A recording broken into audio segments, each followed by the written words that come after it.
Okay बेटा, आज की क्लास रहेगी अपनी फिजिक्स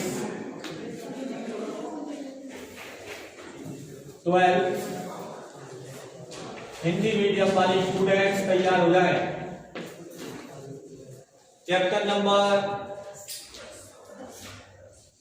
अध्याय नंबर 10 और ये बताने के लेक्चर नंबर कौन सा है, ठीक है।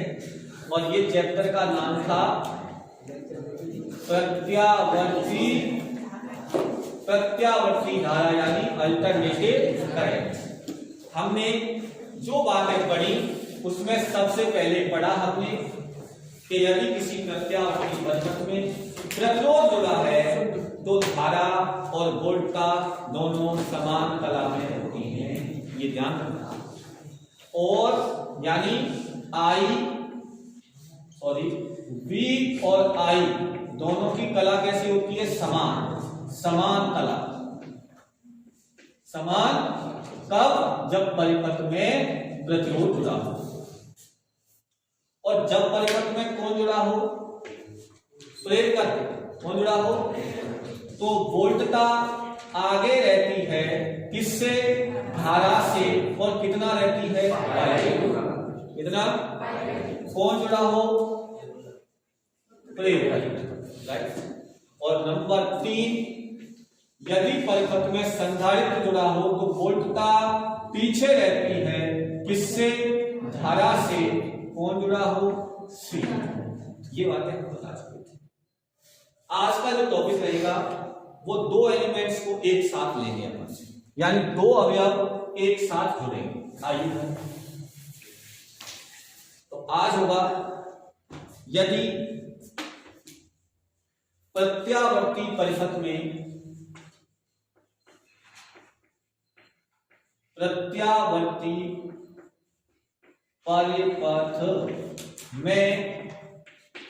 शॉर्ट में लिख दूं, प्रत्यावर्ती परिपथ में L व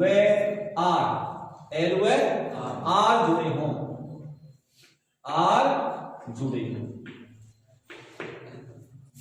आइए जोड़ते हैं।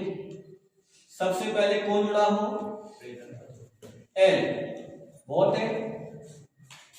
इसके ये मत गिनना कि कितने एंटी लगे। इसके बाद कौन जुड़ा है, R।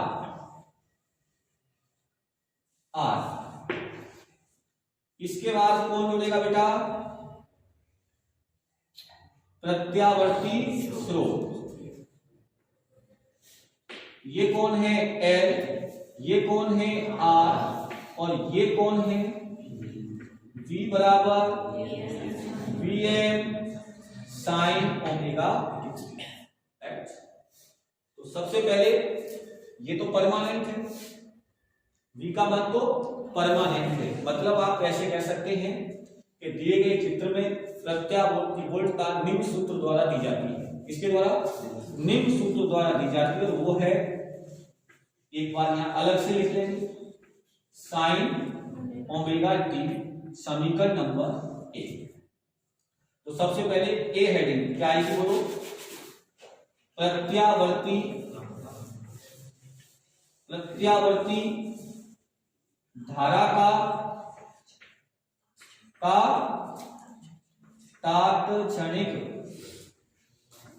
तात्क्षणिक एवं शिखर मान। हेडिंग नहीं बदलने वाली, शिखर मान ये मैंने बना रखी है, ऐसा नहीं है किताब में। शिखर मान, तो यहां ऐसे कोई अवकलन समाकलन नहीं करना। यहां शिखर मान निकालने के लिए और तात्क्षणिक मान निकालने के लिए फेजर आरेख का उपयोग लेंगे। किसका, फेजर। तो देखिए, फेजर ग्राफ से हम किसका मान निकालेंगे, शिखर मान का और तात्क्षणिक मान। आइए मेरे साथ जुड़िए। पहले अगर मैं ग्राफ बना रहा हूं, फेजर ग्राफ, पहले सिंपल ही बना रहा हूं, फिर अगला और आएगा ग्राफ। तो देखिए इधर,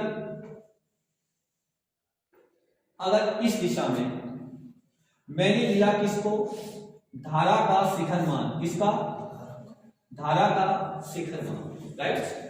अगर इस दिशा में मैंने IM लिया तो 100% इसी दिशा में VR होगा। कौन होगा? VR, क्योंकि प्रतिरोध के सिरों पर वोल्टता का मान धारा की दिशा में होता है। अभी तो बताया मैंने पहले नंबर। बोलो, अरे वोल्टता जब प्रतिरोध जुड़ा हो तो वोल्टता और धारा दोनों समान कला में होती हैं, तो यही इस दिशा में किसका मान हो जाएगा? VR का मान। किसका? VR का मान। अब आता है कुंडली के लिए। तो कुंडली की वोल्टता धारा से π/2 कला में आगे होती है, π/2 कला में आगे होती है, राइट। तो इधर कौन सी वोल्टता आ जाएगी? कौन सी वोल्टता आ जाएगी? ये आ जाएगी VL। क्या आ जाएगी? समझते चलो, क्या आ जाएगी? तो अब इन दोनों की परिणामी वोल्टता निकालेंगे। क्या? इन दोनों की परिणामी वोल्टता इनके मध्य में कहीं न कहीं होगी, और ये निश्चित है कि वो वोल्टता इनके मध्य में होगी, लेकिन वो धारा से आगे होगी, क्योंकि इसमें कौन जुड़ा है? L जुड़ा है, तो परिणामी वोल्टता धारा से आगे ही होगी। ये ध्यान रखिएगा। तो ऐसी स्थिति में मैंने मान लिया अपनी सुविधा के लिए मैं ऐसे लाइन बनाता हूं, इससे चित्र की सुंदरता बढ़ जाएगी। ये वाला मान ये किसको बताएगा बेटा? ये बताएगा Vm, यानी इनका परिणामी। इसको बताएगा Vm को। और इस कोण को मैंने क्या मान लिया? फाई। मैंने माना सपोज परिणामी वोल्टता धारा से फाई कला में आगे है। कितनी कला में आगे है? फाई कला में आगे है। तो अब देखिए यहां से अगर हमें दिख रहा है कि ये परिणामी वोल्टता है, तो चित्र से इधर लिख देता हूं। चित्र से आप बता सकते हैं कि सबसे पहले VR का मान। किसका मान? यानी प्रतिरोध के सिरों पर वोल्टता क्या आ जाएगी? VR बराबर IM इंटू R, ओम के नियम से। बोलो, अरे VR क्या है? वोल्टता का शिखर मान। तो IM क्या है? धारा का शिखर मान। इसके बाद कुंडली के लिए क्या आ जाएगा? VL बराबर बोलो IM into XL into XL। तो अब देखना इधर चित्र से परिणामी वोल्टता क्या आ जाएगी? कोई बता सकता है? ये x अक्ष पर है, ये y अक्ष पर है, तो ये I कैप और ये J कैप। तो परिणामी कैसे निकालते हैं? अंडर रूट, ये हो जाएगा VR का स्क्वायर प्लस VL का स्क्वायर। मान रखते हैं तो Vm बराबर अंडर रूट VR बराबर IM square R square plus IM square XL square. IM square क्या लेगा? बोलो, कॉमन, तो अंडर रूट से बाहर आ जाएगा और ये बचेगा under root R square plus XL square. तो यहां पर IM बराबर क्या आ जाएगा? Vm upon under root R square plus XL square. और ये कहलाता है धारा का शिखर मान। किसका? ये है धारा का शिखर मान। धारा का शिखर मान।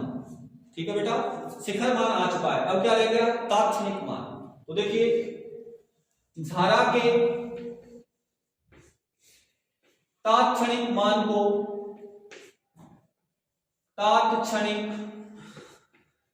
को निम्न प्रकार लिखा जा सकता है। निम्न प्रकार लिखा जा सकता है। कैसे लिख सकते हैं? देखिए I बराबर IM sine omega T minus five. देखो ये धारा वोल्टता से कितना पीछे है? 5 पीछे है। कितना पीछे है? 5। अभी क्या है? हमारे लिए अज्ञात है। क्या है? पर इतना निश्चित पता है कि यदि परिपथ में L जुड़ा है तो निश्चित है कि धारा वोल्टता से पीछे ही होगी। इसलिए I बराबर IM sine omega T minus 5। ये क्या है? I क्या है? तात्क्षणिक मान और IM क्या है? शिखर मान। इसको अपन समीकरण नंबर कौन सा ले लेते हैं 2।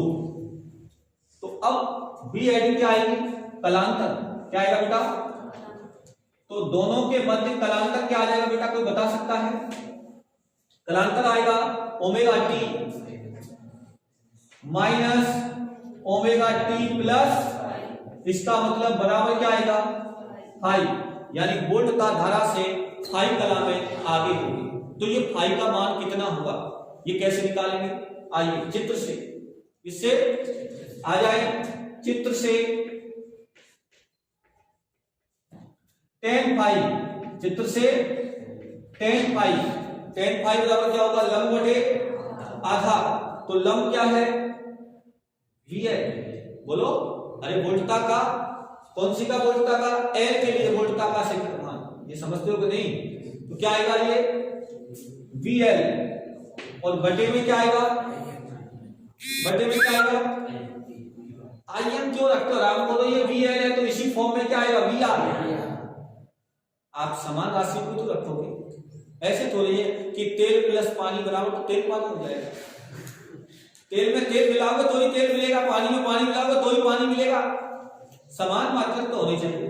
तो इस स्थिति में नीचे क्या आएगा VR, लेकिन तेरे मन की कर देते हैं इधर VR इक्वल टू क्या है, जरा बता, VR इक्वल टू क्या है IM XL, और ये क्या है IM R, IM से तो tan phi equal to XL upon R, तो फाई बराबर tan inverse XL upon R, phi का मान इस सूत्र से निकाला जाता है, ठीक है, phi equal to tan inverse XL upon R। तो ये तो बात किसकी हो गई, कला की, कला की। अब बात करते हैं कि प्रत्यावर्ती धारा और वोल्टता का समय के साथ परिवर्तन ग्राफ, समय के साथ आइए था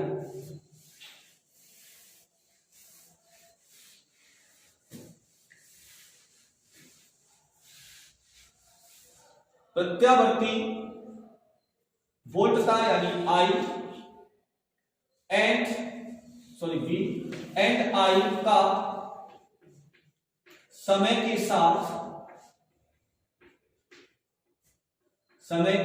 साथ परिवर्तन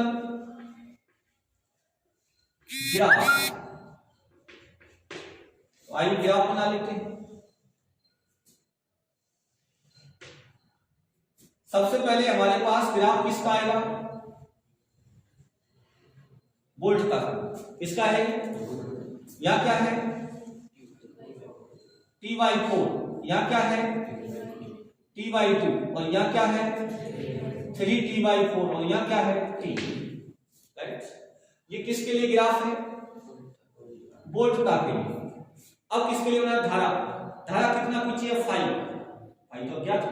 हमने मान लिया कि वो इतना पीछे है, ये नहीं, और यहां से यहां तक इसको मान लिया हमने 5, ठीक है, तो वो यहां से स्टार्ट होगी, कहां से होगी, यहां से, जब 0 होगा तो उसका मान कितना पीछे होगा 5, ठीक है, और जब उसका मान अधिकतम होगा तो उसका मान यहां थोड़ा पीछे चलेगा, बोलो थोड़ा पीछे रहेगा, कितना 5 पीछे, अरे T/4 पर अधिकतम तो वो थोड़ा T/4 से कहां रहेगा पीछे, और जब इसका मान क्या हो जाएगा बेटा, यहां पर 0 हो जाएगा, तब इसका मान अधिकतम होगा लेकिन थोड़ा सा कहां रहेगा पीछे, पीछे का मतलब मैं यहां बना देता हूं, देखो यहां, बोलो, और जब इसका मान क्या है बेटा 3T/4 पर कैसा है, अधिकतम है, तो इसका मान क्या हो जाएगा 0, लेकिन थोड़ा इससे पीछे, थोड़ा इससे पीछे, यहां पर समझते चलना, और जब इसका मान क्या है 0 है, बोलो, तब इसका मान क्या होगा नीचे अधिकतम, लेकिन थोड़ा इससे पीछे, बोलो, और जब इसका मान क्या होगा, बोलो अधिकतम, तब इसका मान क्या होगा, बोलो 0, लेकिन उससे थोड़ा सा पीछे, ऐसे चलेगा, बोलो। तो इसका ग्राफ जो आएगा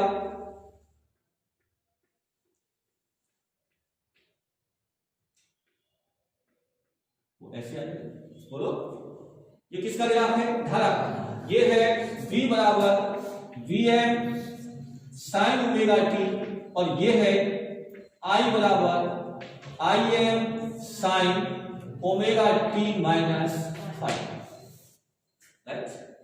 इसके बाद आता है अपने पास कौन सा नंबर हो गया सी। अब कौन सा डी। डी पर क्या आएगा बोलो, डी पर आएगा फेजर, फेजर ग्राफ। अब समझना फेजर ग्राफ। इसके फेजर ग्राफ को कैसे बनाएंगे, इधर देखिए, ये कौन सा एक्स है, एक्स है। ये कौन सा है, वाई एक्स, राइट। तो सबसे पहले बनाना है परिणामी वोल्टता, और परिणामी वोल्टता क्या है, Vm का शिखर मान। तो यहां से ये मान, ये किसका है, Vm का मान। किसका मान है, समझते चलते, ये Vm है। और ये कितना कोण होगा, जो पीडीएफ भेजूं उसमें सही कर लेना, थोड़ा ये कोण पूरा नहीं हो पाया इसमें, मैं बताऊंगा। ये कितना है, ओमेगा टी। कितना है, ओमेगा टी। तो अब बनाना है किसके लिए, धारा के लिए। किसके लिए, और धारा इससे कितना पीछे है, 5। इससे कितना पीछे है, तो ये वाली क्या आ जाएगी, धारा। बोलो क्या आ जाएगी, इसको मैं क्या लिख दूं, बोलो आई एम। क्या लिख दूं, आई एम। और ये कोण कितना होगा, 5, सॉरी ये वाला कितना कोण होगा, 5। तो मैंने उसमें जो पीडीएफ भेजूंगा उसमें यही हो गया है ओमेगा टी। इसको टोटल कर लेना, कितना, ओमेगा टी, राइट।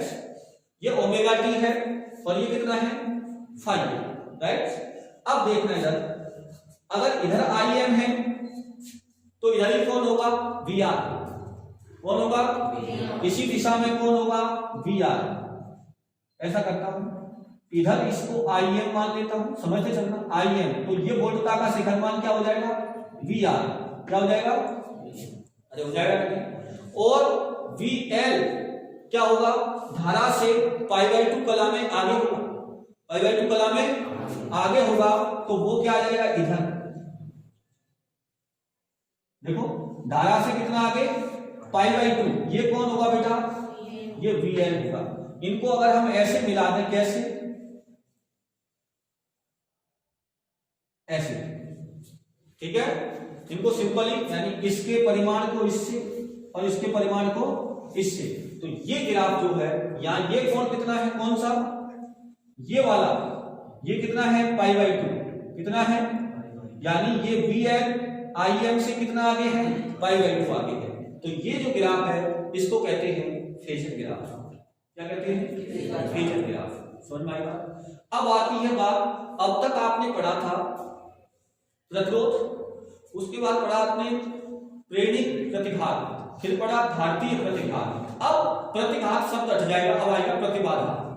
क्या आएगा, जब परिपथ में, मैं लिख देता हूं अगला पॉइंट, अगला है प्रतिबाधा।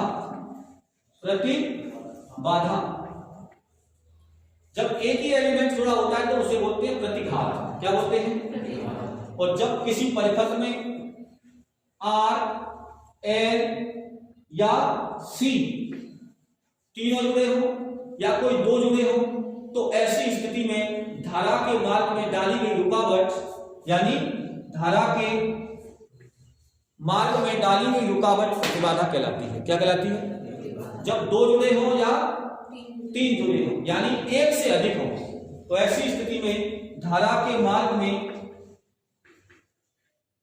डाली गई रुकावट क्या कहलाती है, प्रतिबाधा कहलाती है। प्रतिबाधा कहलाती है और इसे जेड से लिखा जाता है। किसे लिखते हैं, जेड से, राइट। तो यहां पर क्या है, अभी हमने पढ़ा था आई एम बराबर, क्या पढ़ा हमने पढ़ा था V M upon under root R square plus XL square, यही पढ़ा। तो क्या मैं इसे ऐसे लिख सकता हूं, आई एम बराबर वी एम अपॉन जेड, ओम के नियम से वी एम अपॉन जेड। तो इस परिपथ की प्रतिबाधा इस परिपथ की प्रतिबाधा Z बराबर क्या आ जाएगी, under root R square plus XL square, या इसे ऐसे लिख सकते हैं Z बराबर under root R square plus XL का मान ओमेगा एल क्या होता है, XL equal to omega L, तो ये हो जाएगा omega square L square, omega square L square.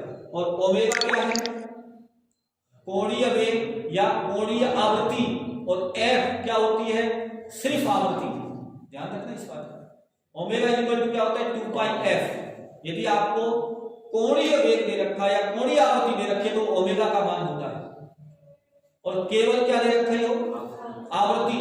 तो ऐसी स्थिति में यानी आप ऐसे याद रख सकते हो कि जब जब ओमेगा का मान देगा तो उसका मात्रक होगा रेडियन पर सेकंड, क्या होगा, और जब केवल आवृत्ति देगा तो उसका आंसर होगा सेकंड इनवर्स, सिर्फ क्या होगा, सेकंड इनवर्स या पर सेकंड, केवल रेडियन शब्द नहीं आएगा। तो इस प्रकार ये आ गई अपने पास क्या, प्रतिबाधा, किसके लिए,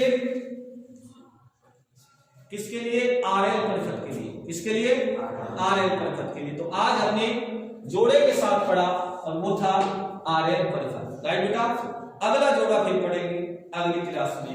आज के लिए इतना ही, धन्यवाद। इनके लिए नहीं करते शक्ति से।